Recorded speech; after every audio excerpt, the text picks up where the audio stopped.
لله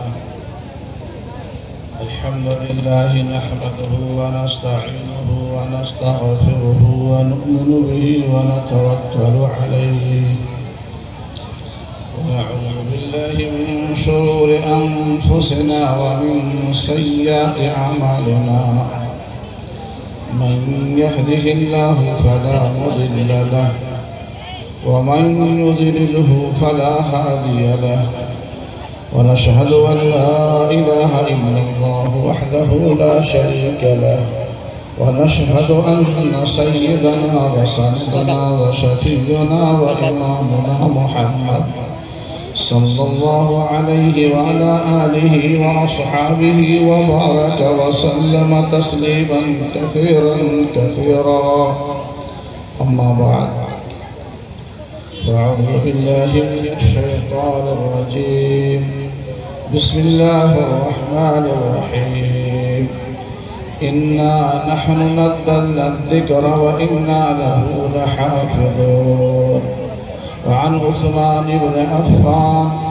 رضي الله تعالى عنه قال قال رسول الله صلى الله عليه وسلم خيركم من تعلم القرآن وعلمه أو كما قال عليه الصلاة والسلام.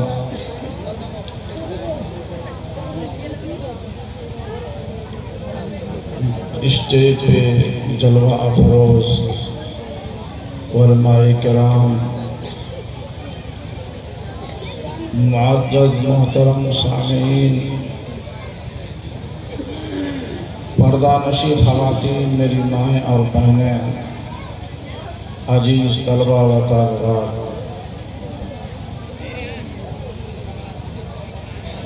بڑی کرم فرمائی ہے میرے ساتھ مدرسہ مصباح العلوم کے محتمم جناب حضرت مولانا فخر الدین صاحب کہ انہوں نے مجھے اس پروگرام میں شرکت کی دعوت دی اور آپ حضرات سے ملاقات کا شرف حاصل کیا۔ میں مولانا کا بے حد شکر گزار ہوں۔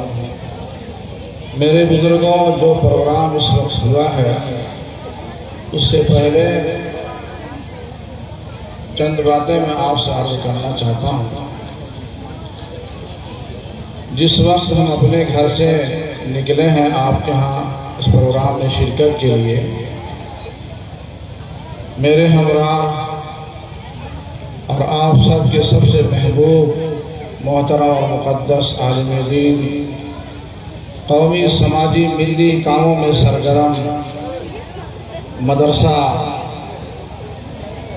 فیض محمدی ہتھیا گڑھ کے روئے رواں مولانا محی الدین صاحب ہمارے ساتھ ہیں۔ آپ کے گاؤں کے قریب پہنچنے سے پہلے نوجوان بچوں کی ایک بڑی تعداد ہمارے ساتھ تھی اور بچے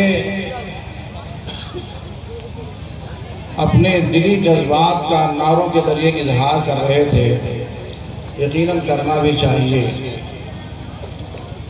لیکن مجھے اس وقت بڑا صدمہ ہوا، بڑی تکلیف پہنچی جب مغرب کی نماز کے لیے ہم مسجد گئے ہیں تو آج آپ کے ہاں پروگرام ہے، ہونا تو یہ چاہیے تھا کہ نمازیوں سے مسجد بھری رہے، نمازیوں سے مسجد بھری رہے۔ جب میں نے سلام پھیر کے دیکھا ہے تو شاید 1.5 یا 2 شخص مسجد میں رہے ہوں گے اور پوری مسجد خالی تھی۔ میرے بزرگوں، حدیث کی کتابوں میں یہ لکھا ہوا ہے کہ جب بچہ 7 سال کا ہو جائے تو اس کو نماز کا حکم دیجیے، لیکن میں نے ایک جگہ پڑھا، غالباً ابو داؤد کے حاشیے پہ یہ لکھا ہوا ہے کہ جب بچہ 10 اور 20 کے نوٹ میں فرق محسوس کرنے لگے تب اس کو نماز کا حکم دیجیے۔ یقیناً آپ نے یہ نورانی مجلس سجائی، آپ قابل مبارکباد ہیں۔ کیا آپ نے صرف اس لیے سجائی ہے کہ ایک کان سے سنیں گے دوسرے کان سے نکال دیں گے؟ عمل کرنے والی قوم کوئی دوسری آئے گی؟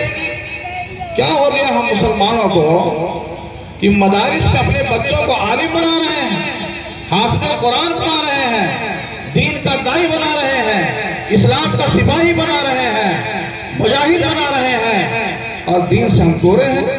ہماری زندگی میں اعمال نہیں ہے۔ یاد رکھو میرے بزرگوں، جیسے شراب پینا جرم ہے، زنا کرنا جرم ہے، ڈاکہ ڈالنا جرم ہے، قتل کرنا جرم ہے، اس سے بڑا جرم نماز نہیں چھوڑنا۔ آپ سمجھتے کوئی آسان کام ہے؟ 63 سالہ زندگی امام الانبیاء جناب محمد رسول اللہ صلی اللہ علیہ وسلم کی زندگی کا مطالعہ کریں گے۔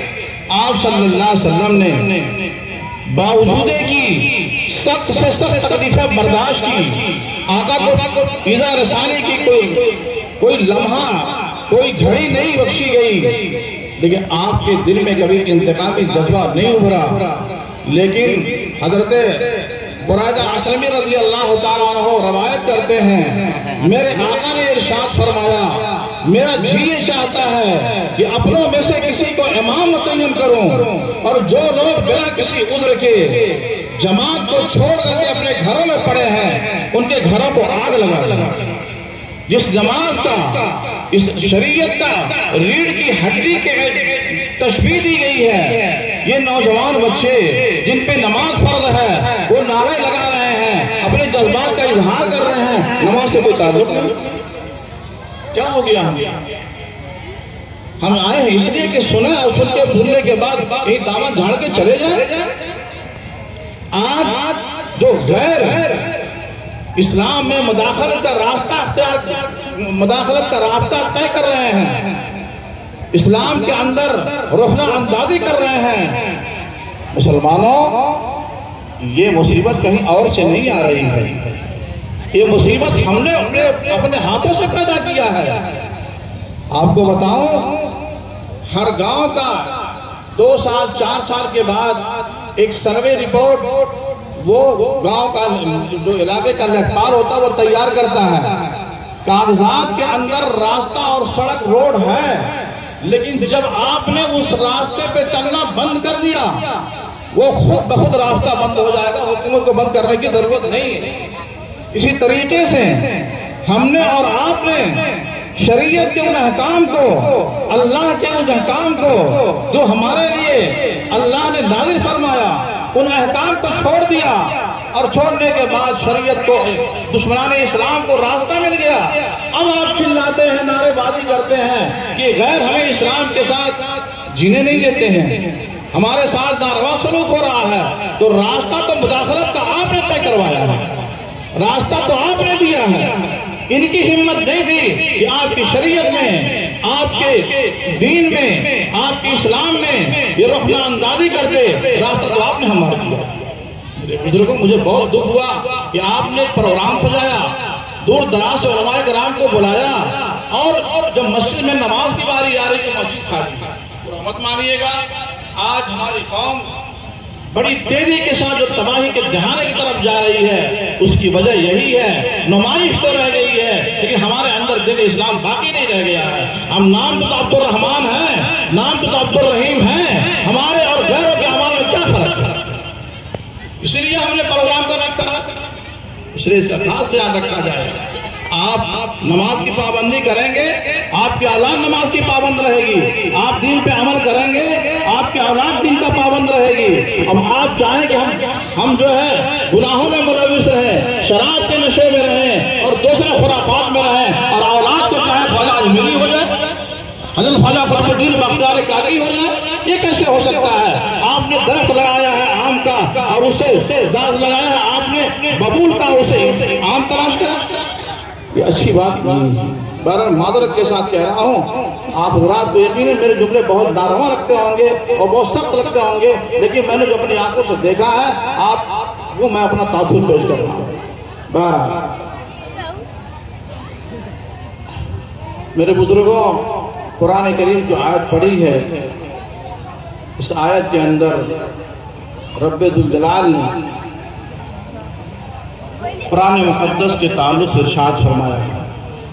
یہ قرآن ہم نے اتارا ہے، اس کی حفاظت کی ذمہ داری بھی ہماری ہے۔ ابھی ایک بچے نے قرآن پاک حفظ مکمل کیا، یقیناً اس کے پڑھنے اور پڑھانے میں ان کے اساتذہ جو محنت کی ہے وہ ایک مثال ہے، اور اللہ جل جلالہ عما نوالہ اس قرآن کریم کے حفظ کرنے کی برکت سے اس بچے کو وہ مقام عطا فرماتے ہیں، القیامت کے دن اس بچے کو اور اس کے والدین کو اس کے سر پہ ایک نور کا تاج ہوگا، جس کی روشنی ابتدائی نگاہ سے لے کر کے انتہائی نگاہ تک ہوگی، اور القیامت کے دن اس بچے کو اللہ جل جلالہ وہ مقام عطا فرمائیں گے کہ تو نے اپنے سینے کے اندر قرآن کریم کو جمع کیا ہے۔ انعام کے طور پر اللہ اس بچے سے، اس بندے سے فرمائیں گے کہ تو الحمد شریف سے شروع کر، اور جہاں پہ قرآن پاک کا آخری حرف ختم ہوتا ہے یہ ہے تیرا مقام، تیرا مرتبہ۔ میرے بھائیوں، ہمیں اور آپ کو چاہیے کہ اپنے بچے کو ہم اور آپ دینی تعلیم سے آراستہ کریں، دینی تعلیم سے مزین کریں۔ دین کا سیکھنا اس وقت بہت آسان ہو گیا ہے، جگہ جگہ مدارس مکاتب کا انعقاد ہے، ان مدارس میں اپنے بچوں کو بھیجو اور دین کی تعلیم ان کو دو۔ اگر دینی تعلیم سے آراستہ نہیں کیا، کل قیامت کے دن اللہ آپ سے یہ سوال نہیں کرے گا کہ آپ نے اپنے بچے کو انجینئر بنایا یا نہیں بنایا، ڈاکٹر بنایا یا نہیں بنایا، پروفیسر بنایا یا نہیں بنایا، لیکچرار بنایا یا نہیں بنایا۔ القیامت کے دن اللہ جل جلالہ آپ سے ضرور سوال کرے گا کہ آپ نے اپنے بچوں کو دین سکھایا یا نہیں سکھایا، حلال و حرام کی تمیز کرایا یا نہیں کرایا، جائز اور ناجائز کی تمیز کرایا یا نہیں کرایا۔ یہ بچے جو ہمارے پاس ہیں یہ اللہ کی دی ہوئی بہت بڑی امانت ہے، ان کی تربیت، ان کی پرورش ہمارا اور آپ کا اخلاقی اور ایمانی فریضہ ہے۔ ہم ان کو جناب محمد رسول اللہ صلی اللہ علیہ وسلم کے فرمان کے مطابق ان کی پرورش کریں، ان کی تربیت کریں، ان کو دین سے مزین کریں، ان کو دینی تعلیم سے آراستہ کریں۔ یہ ہماری ذمہ داری ہے، یہ ہماری اخلاقی اور ایمانی دونوں ذمہ داری ہے۔ اور میں کہتا ہوں کہ میرے بزرگوں، یہ مدارس، یہ مکاتب، یہ اللہ کی بہت بڑی نعمت ہے۔ ان مدارس کو زندہ رکھو، ان مدارس کو باقی رکھو۔ ہمارے اور آپ کے مخدوم امیر الہند حضرت مولانا سید ارشد مدنی دامت برکاتہم جا بجا اپنے تقریروں میں یہ فرماتے ہیں کہ اے مسلمانوں، ان مدارس کو زندہ رکھو، ان مدارس کو باقی رکھو۔ اگر یہ مدارس مٹ گئے، اگر یہ مدارس ختم ہو گئے تو گارنٹی نہیں ہے کہ آنے والی نسل دین اور ایمان پہ باقی رہیں گے۔ یہ مدارس، یہ مکاتب آنے والی نسلوں کے لیے دین اور اسلام پہ بقا کا اس سے بہتر کوئی ذریعہ نہیں ہے، اس سے بہتر کوئی کارخانہ نہیں ہے، اس سے بہتر کوئی فیکٹری نہیں ہے۔ یہ وہ عظیم چہار دیواریاں ہیں جن کے اندر امام الانبیاء جناب محمد رسول اللہ صلی اللہ علیہ وسلم کا لایا ہوا دین، اساتذہ، علماء، اہل علم آپ کے بچوں کو پڑھاتے ہیں۔ میرے بزرگوں، اگر ہم نے اور آپ نے دین کے ساتھ ناروا سلوک کیا، دین کو اپنے بچوں کو پڑھایا نہیں، دین اپنے بچوں کو سکھایا نہیں، علماء اور اہل علم کی قدر نہیں کی، علماء اور اہل علم کو اپنے سروں کا تاج نہیں بنایا، علماء سے ہم نے دوری اختیار کی، مدارس سے ہم نے دوری اختیار کی، تو یاد رکھو وہ اندلس کی تاریخ جس کے اندر بڑے بڑے علماء پیدا ہوئے، امام بخاری پیدا ہوئے، امام نسائی پیدا ہوئے، امام ترمذی پیدا ہوئے، جنہوں نے پورے ملک کے اندر علوم نبویہ کو بکھیرا،